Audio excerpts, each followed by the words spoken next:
ಪ್ರಿಯರಾದವರೇ, ಯೇಸುವಿನ ನಾಮದಲ್ಲಿ ನಾನು ನಿಮ್ಮನ್ನು ವಂದಿಸುತ್ತೇನೆ. ಈ ದಿನ ನಿಮಗೆ ಅದ್ಭುತದ ದಿನ.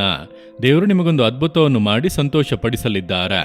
ಯಾವುದೊಂದು ಕಾರ್ಯದ ಕುರಿತು ಭಯಪಡುತ್ತಾ ಇದ್ದೀರಲ್ಲ, ಅದು ಬದಲಾಗಲಿದೆ. ಯಾವುದೋ ಮನುಷ್ಯರಿಂದ ಡಿಸ್ಟರ್ಬ್ ಮಾಡಲ್ಪಡುತ್ತಾ ಇದ್ದೀರಲ್ಲ, ಆ ಪರಿಸ್ಥಿತಿಯನ್ನು ದೇವರು ಬದಲಾಯಿಸುವರು. ಇದು ಹೇಗೆ ಬದಲಾಗುತ್ತದೆ ಎಂದು ಅಂದುಕೊಳ್ಳುತ್ತಿದ್ದೀರಾ? ಇದನ್ನು ಯಾರ ಬಳಿ ಹೇಳುವುದು, ಯಾರು ಸಹಾಯ ಮಾಡುತ್ತಾರೆ ಎಂಬುದಾಗಿ ಅಂದುಕೊಳ್ಳುತ್ತಿದ್ದೀರಾ? ಕಂಗಾಲಾಗುತ್ತಾ ಇದ್ದೀರಾ? ದೇವರ ಒಂದು ಮಾತನ್ನು ನೋಡಿರೆ, ಇದು ನಂಬಿಕೆಯ ಮಾತು. ನಿಮ್ಮ ಪ್ರಾರ್ಥನೆಯಲ್ಲಿ ಇದನ್ನು ಹೇಳಬೇಕು. ಇಬ್ರಿಯರಿಗೆ 13:6 ವಾಕ್ಯ, ಕರ್ತನು ನನ್ನ ಸಹಾಯಕನು, ಭಯಪಡೆನು, ಮನುಷ್ಯನು ನನಗೆ ಏನು ಮಾಡಾನೋ. ಈ ರೀತಿ ನೀವು ಎಂದಾದರೂ ಹೇಳಿದ್ದೀರಾ? ಕರ್ತನು ನನಗೆ ಸಹಾಯಕನು, ನಾನು ಭಯಪಡೆನು, ಮನುಷ್ಯನು ನನಗೆ ಏನು ಮಾಡಲು ಸಾಧ್ಯ? ಆ ರೀತಿಯಾಗಿ ನೀವು ಹೇಳಿರಿ, ದೇವರದನ್ನು ನೋಡುವರು. ನನ್ನ ಮಗನು ನನ್ನ ಮೇಲೆ ಎಷ್ಟು ನಂಬಿಕೆಯನ್ನು ಇಟ್ಟಿದ್ದಾಳೆ, ನಾನೇ ಸಹಾಯ ಮಾಡಬೇಕೆಂದು ನಿಮಗೆ ಅದ್ಭುತ ಮಾಡುವರು. ನಾನು ಕೆಲವೊಮ್ಮೆ ಈ ರೀತಿ ಹೇಳಿದ್ದೇನೆ. ಕೆಲವೊಮ್ಮೆ ಕೆಲ ದುಷ್ಟ ಮನುಷ್ಯರಿಂದ ಕೆಲ ಇಕ್ಕಟ್ಟುಗಳು, ಬೆದರಿಕೆಗಳು ಬರುತ್ತವಲ್ಲವಾ, ಕಳವಳಗೊಳ್ಳುತ್ತೇವಲ್ಲವಾ. ನಾನು ನೋಡಿದ್ದೇನೆ. ಆ ರೀತಿ ಇಕ್ಕಟ್ಟುಗಳು ಬರುವಾಗ ನಾನು ಈ ವಾಕ್ಯವನ್ನು ಹೇಳಿ ದೇವರನ್ನು ಸ್ತುತಿಸುವೆ. ದೇವರೇ, ನೀವು ನನಗೆ ಸಹಾಯಕನು, ನನಗೆ ಸಹಾಯ ಮಾಡುವವನು, ನನ್ನನ್ನು ಉದ್ಧರಿಸುವವನು. ಇಂತಹ ಪರಿಸ್ಥಿತಿಯಲ್ಲಿ ನೀವು ನನಗೆ ಸಹಾಯ ಮಾಡುವ ದೇವರಾಗಿದ್ದೀರಿ. ನಾನು ಭಯಪಡುವುದಿಲ್ಲ. ಮನುಷ್ಯ ನನಗೆ ಏನು ಮಾಡಲು ಸಾಧ್ಯ? ಮನುಷ್ಯರು ಏನು ಮಾಡಲು ಸಾಧ್ಯ? ಆದ್ದರಿಂದ ನಾನು ಭಯಪಡುವುದಿಲ್ಲ. ಸುಮ್ಮನೆ ಬೆದರಿಸಿ ನೋಡುವರು ಅಷ್ಟೇ. ಅದರ ಮೇಲೆ ಇನ್ನೇನು ಮಾಡಲು ಸಾಧ್ಯ? ಸುಳ್ಳು ಆಪಾದನೆಗಳನ್ನು ಹೊರಿಸಬಹುದು, ಅಷ್ಟೇ ತಾನೆ. ನಮ್ಮನ್ನು ಪರಿಹಾಸ್ಯ ಮಾಡಬಹುದು, ಅಷ್ಟೇ ತಾನೆ.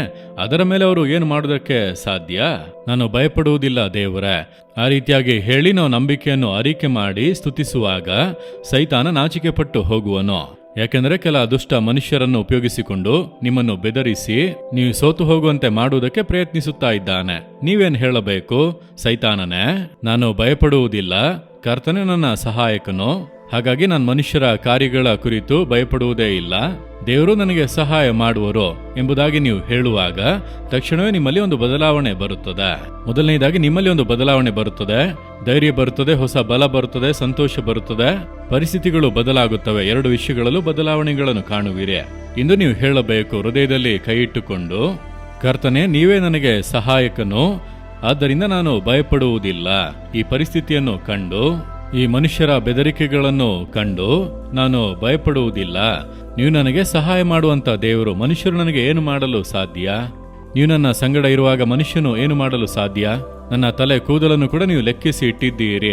ನನ್ನ ತಲೆ ಕೂದಲಿನ ವಿಷಯವಾಗಿ ನಿಮಗೆ ಅಷ್ಟು ಅಕ್ಕರೆ ಇದ್ದರೆ ನನ್ನ ಮೇಲೆ ಎಷ್ಟು ಅಕ್ಕರೆ ಇರಬಹುದು? ಯಾರು ಏನು ಮಾಡೋದಕ್ಕೆ ಆಗದು. ಆ ರೀತಿ ಹೇಳಿರಿ. ನಿಮ್ಮ ನಂಬಿಕೆಯನ್ನು ದೇವರು ನೋಡುತ್ತಾರೆ. ನನ್ನ ಮಗನು, ಮಗಳು ನನ್ನ ಮೇಲೆ ಎಷ್ಟು ನಂಬಿಕೆ ಇಟ್ಟಿದ್ದಾರೆ ಎಂಬುದಾಗಿ ತಕ್ಷಣವೇ ವೈರಾಗ್ಯವಾಗಿ ಕರ್ತನು ಇಳಿದು ಬರುವನು.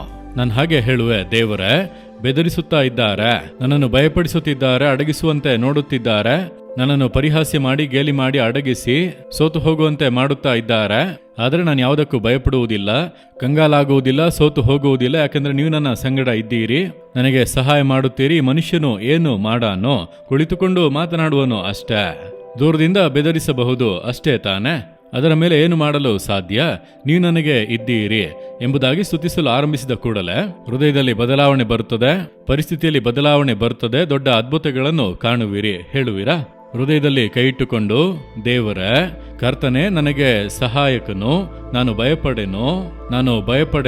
ಭಯಪಡೆನು.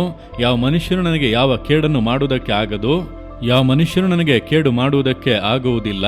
ನೀವೇ ನನ್ನ ಸಹಾಯಕನು, ಆದ್ದರಿಂದ ನಾನು ಭಯಪಡುವುದಿಲ್ಲ. ಯೇಸುವಿನ ನಾಮದಲ್ಲಿ ಆಮೇನ್, ಆಮೇನ್.